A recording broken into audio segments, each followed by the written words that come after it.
আমরা আর এই বাংলাদেশকে পরিচালিত হতে দেব না। কিন্তু অভ্যুত্থানের পরে নানান শক্তি আবারও চেষ্টা করছে পুরনো সিস্টেমে এই দেশকে এগিয়ে নিয়ে যাবার। আমরা তখন বলেছি, জুলাই গণ অভ্যুত্থানে আমরা যখন রাজপথে নেমেছিলাম, আমাদের ভাইয়েরা শহীদ হয়েছে, আমাদের বোনেরা নির্যাতিত হয়েছে, আমরা এই বাংলাদেশকে আর পুরনো রূপে ফেরত দিতে দেব না। বিচার সংস্কার এবং নতুন সংবিধানের মাধ্যমে আমরা একটি নতুন বাংলাদেশের যাত্রা শুরু করতে চাই। প্রিয় মৌলভীবাজারবাসী, গণ অভ্যুত্থানের পরে আমাদের স্বপ্ন, আমাদের আকাঙ্ক্ষা ছিল আকাশচুম্বী। আমরা বলেছিলাম, তরুণরা কর্মসংস্থানের দাবিতে রাজপথে নেমেছিল, বাংলাদেশের জনগণ অর্থনৈতিক বৈষম্য বিলোপের দাবিতে রাজপথে নেমেছিল, বাংলাদেশের মানুষেরা মানবিক মর্যাদা, নিজেদের স্বাধীনতার জন্য রাজপথে নেমেছিল। আমরা হয়তো সেই স্বাধীনতা গণতন্ত্র পেলেও আমরা এখনো আমাদের অর্থনৈতিক স্বাধীনতা, আমাদের কর্মসংস্থানের যে দাবি, সেই দাবি আমরা এখনো পূরণ করতে পারি নাই। আমরা এই অন্তর্বর্তী সরকারের সময় অনেক স্বপ্ন দেখেছিলাম, আমাদের অনেক দাবি ছিল, কিন্তু আমাদের সব স্বপ্নকে নির্বাচনের সাথে একমাত্র দাবিতে রূপান্তর করে ফেলা হয়েছে। আমরা বলেছি আমরা নির্বাচন চাই, আমরা গণতন্ত্রের পক্ষে লড়াই করা শক্তি, আমরা ভোটাধিকারের জন্য লড়াই করা শক্তি, কিন্তু বিচার সংস্কার ছাড়া নির্বাচন অর্থহীন হয়ে যাবে। এই নির্বাচনকে জনগণ গ্রহণ করবে না। ফলে বিচার এবং সংস্কারের যতটুকু আমরা এগিয়েছি, তার পক্ষে আমাদেরকে আরো ঐক্যমত করে আমাদেরকে নির্বাচনের দিকে যেতে হবে।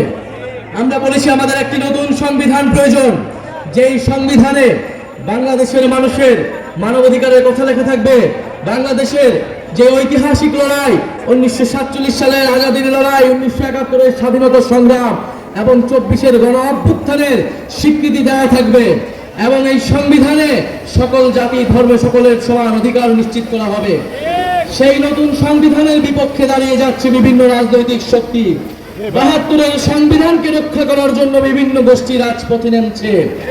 72-এর সংবিধান ছিল বাংলাদেশের মুক্তিযুদ্ধকে, বাংলাদেশের স্বাধীনতা সংগ্রামের আকাঙ্ক্ষাকে নষ্ট করে দিয়ে মুজিববাদী সংবিধান প্রতিষ্ঠা করার চক্রান্ত। আমরা সেই চক্রান্তের ভিতরে গত 54 বছর ছিলাম, কিন্তু জুলাই গণ অভ্যুত্থানের মাধ্যমে আমরা সেই চক্রান্ত থেকে বের হতে চাই। প্রিয় সংগ্রামী মৌলভীবাজারবাসী, আমরা জানি মৌলভীবাজারে বাংলাদেশের সর্বাধিক চা বাগান রয়েছে, বাংলাদেশের তেল গ্যাস ক্ষেত্র রয়েছে, বাংলাদেশের খনিজ সম্পদ রয়েছে। এই বৃহত্তর সিলেট অঞ্চলে মৌলভীবাজার অত্যন্ত গুরুত্বপূর্ণ এলাকা, কিন্তু এই মৌলভীবাজারের যেই জাতীয় সম্পদ রয়েছে, সেই সম্পদের সুষ্ঠু ব্যবহার আমরা কখনো করতে পারি নাই। এই মৌলভীবাজারে চা শ্রমিকরা রয়েছেন, চা শ্রমিকরা কয়েকদিন পর পর আন্দোলন করে ন্যায্য মজুরির জন্য।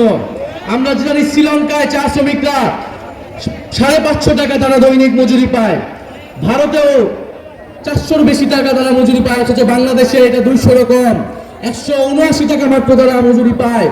179 টাকা একজন শ্রমিক কিভাবে তার দিন যাপন করবে, কিভাবে তার স্বাস্থ্য, শিক্ষা, তার পরিবারকে তার ভরণ পোষণ ব্যয়ভার বহন করবে?